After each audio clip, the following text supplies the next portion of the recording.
बिस्मिल्लाह रहमान रहीम। नाजरीन, मैं हूं आपका मेज़बान मोहम्मद तहसीन अब्बासी और आप देख रहे हैं पाकिस्तान टाइम न्यूज़। नाजरीन, किसी भी मुल्क की तरक्की व खुशहाली में उस मुल्क के सनती जोन अपना बहुत बड़ा अहम रोल अदा करते हैं।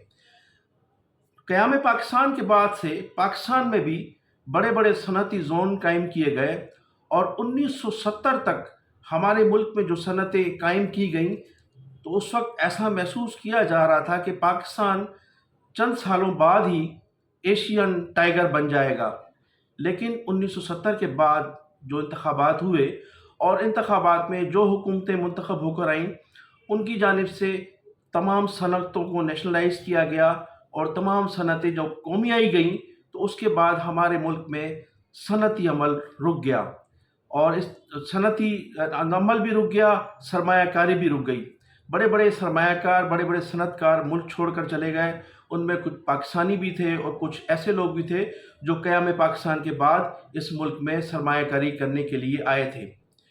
1980 के बाद मार्शल लॉ के दौर हुकूमत में कुछ नेशनलाइज की गई इंडस्ट्रीज़ को वापस किया गया और कुछ ऐसा माहौल पैदा हुआ कि मुल्क में जो है सनतें लगना शुरू हो चुकी थी। लेकिन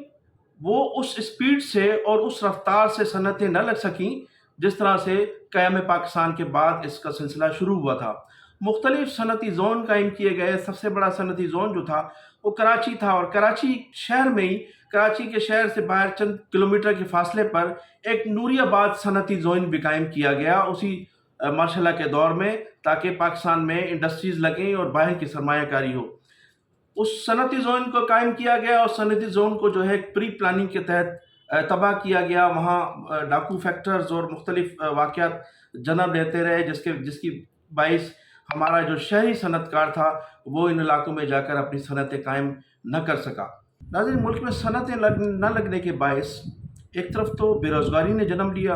दूसरा हमारा जो रुपया था, हमारा जो सरमाया था, वो बाहर मुंतकिल होता रहा मनी लॉन्ड्रिंग के ज़रिए। और जब पैसा यहाँ से बाहर मुंतकिल होता रहा तो हमारी रुपए की कदर में भी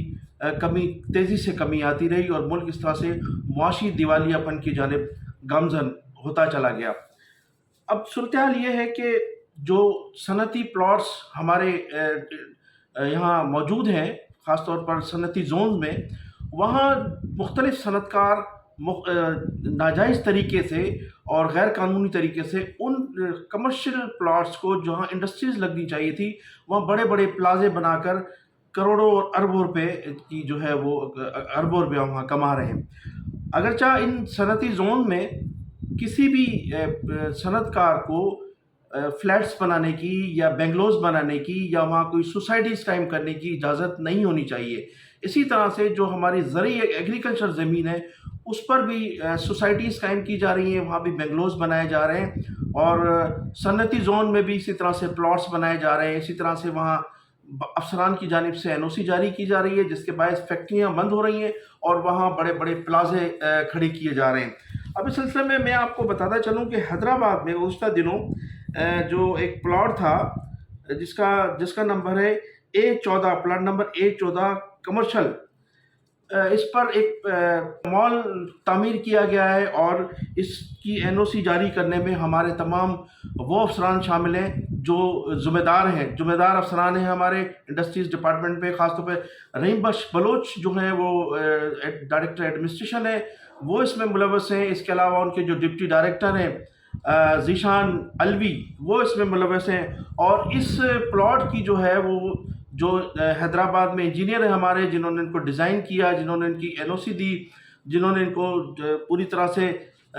वो कहा जाए कि पॉलिश करके दिया, वो हैं जनाब आगा मुनीम साहब। इन तमाम अफसरान ने मिलकर इस प्लॉट को, जो कमर्शियल प्लॉट था जहाँ इंडस्ट्रीज़ लगनी थी, जहाँ हज़ारों लोगों को रोज़गार मिलता था, वहाँ प्लाजा बना दिया गया, वहाँ मॉल बना दिया गया, वहाँ उस पर फ्लैट तामीर कर दिए गए। इस तरह से एक हमारी जो इंडस्ट्री कायम होनी थी बेरोज़गारी के लिए, जहाँ लोगों को रोज़गार मिलना था, उस प्लॉट पर इंडस्ट्रीज़ कायम कर दी गई। उसके अलावा जब इस सिलसिले में नैब और एंटी करप्शन ने इस इंक्वायरी की तो उस इंक्वायरी को दबा दिया गया। हीरो कंपनी को लिखे गए ख़त में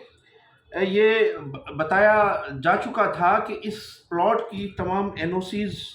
اجازت نامے منسوخ کیے جا چکے ہیں، اور اس پلاٹ کو خالی کر کے بلا تاخیر اس پلاٹ کا قبضہ اسٹیٹ انجینئر کے حوالے کیا جائے۔ لیکن اس تمام معاملات میں ہمارا جو اسٹیٹ کے جو بعض افسران تھے، جو ذمہ دار افسران تھے، وہ بے خبر رہے، اور اس کی کنسٹرکشن جاری رہی۔ نہ تو کسی نے کارروائی کی، نہ کوئی اس پر کوئی عملی کردار ادا کیا، نہ کوئی اس کو خالی کرانے کے لیے گئے۔ محض لیٹر جو تھے، لیٹر بازی جاری رہی، اور لیٹر جو تھے وہ دبا دیے جاتے تھے، انکوائریاں ہوتی تھی وہ دبا دی جاتی تھی، اور اس طرح سے یہ پلازا بھی بن گیا، مال بھی تیار ہو گیا، اور اس طرح سے یہ پلازا بھی تعمیر ہوتا چلا گیا۔ ہمارے سائٹ لمیٹڈ کے بالا افسران کی بے خبری کے باعث جب یہ پلازا تعمیر ہو گیا، تو اس کے بعد نیب اور اینٹی کرپشن نے ایک لیٹر کے ذریعے ان تمام افسران کو جو اس کی این او سی میں ملوث تھے، Rahim Bakhsh Baloch, director administration, deputy director administration Zeeshan Alvi, اور تیسرے ان میں جو اسٹیٹ انجینئر تھے آغا منیب خان، کو طلب کیا گیا اور ان سے کہا گیا کہ وہ تمام کاغذات کے ساتھ جو این او سیز جاری کی گئی ہیں اس کے ساتھ پیش ہوں۔ 3 ماہ کا عرصہ گزر جانے کے باوجود بھی، اگرچہ وہ ایک لیٹر جو تھا وہ سیدہ رملہ نقوی کے دستخطوں سے جاری ہوا تھا، اور ان نے کہا گیا تھا کہ یہ فوری طور پر پیش ہوں اور یہ تمام کاغذات لے کر جو ہے حاضر ہوں، لیکن 3 ماہ کا عرصہ گزر جانے کے باوجود بھی یہ تینوں بالا افسران تاحال نہ تو نیب کے سامنے پیش ہوئے ہیں، اور نہ ہی اینٹی کرپشن کے سامنے ابھی تک پیش ہوئے ہیں۔ جو مجھے اندر سے اطلاعات ملی ہیں وہ یہ ہے کہ یہ تمام جو تینوں افسران ہیں، اس کے علاوہ بھی دیگر افسران بھی مل کر جو بھی معاملات ہوتے ہیں وہ نیب اور اینٹی کرپشن سے معاملات طے کرنے میں بڑے ماہر سمجھے جاتے ہیں، اور ان کی زبان بند کرنے کا ان کے پاس بہت سے طریقے ہیں جو یہ استعمال کر کے ان افسران کو، جہاں ہمارے ملک کی جو کرپشن ہوتی ہے اس کے متعلق جو ہے وہ انکوائریاں ہوتی ہیں، ان کا منہ بند کرنے میں یہ بڑے ماہر سمجھے جاتے ہیں۔ اور کہا جاتا ہے کہ ان کے نیب میں بھی بڑے معاملات ہیں ان افسران کے، اور اینٹی کرپشن میں بھی ان کے بڑے خاصا اثر رسوخ ہے، جس کی وجہ سے وہ جو انکوائریاں ہوتی ہیں وہ دبا دی جاتی ہیں۔ اس کے علاوہ بھی جو سائٹ لمیٹڈ میں سینکڑوں اس قسم کی انکوائریز ہیں جن کو دبا دیا گیا ہے، اور جس کی وجہ سے ہمارا جو انڈسٹری ڈپارٹمنٹ میں خاص طور پر گزشتہ دنوں وزیر اعظم صاحب نے بھی یہ فرمایا تھا کہ ہمیں جو ہے صنعتی میدان میں، اگر ملک نے ترقی کرنی ہے تو صنعتی میدان میں ہمیں بڑا کام کرنا ہوگا۔ ایک طرف تو ہمارے وزیر اعظم جو ہے وہ صنعتی زون قائم کرنے کے لیے اور صنعتوں کی ترقی کے لیے کوشاں ہیں، دوسری جانب ہمارا جو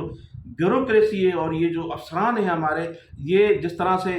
صنعتی زون کی تباہی اور صنعتوں کی تباہی میں اپنا کردار ادا کر رہے ہیں، وہ سب آپ کے سامنے ہے۔ تو ناظرین، یہ ساری صورتحال ہے۔ ایک طرف تو صنعتی زونز میں جو جس قسم کی بے قاعدگیاں ہو رہی ہیں مبینہ طور پر، اس سے ایک تو صنعتیں نہیں لگ رہی ہیں، جس سے بے روزگاری میں اضافہ ہو رہا ہے، اور اس طرح سے جو ہمارا سرمایہ ہے وہ مسلسل باہر منتقل ہو رہا ہے۔ میں انہی الفاظ کے ساتھ آپ سے اجازت چاہوں گا۔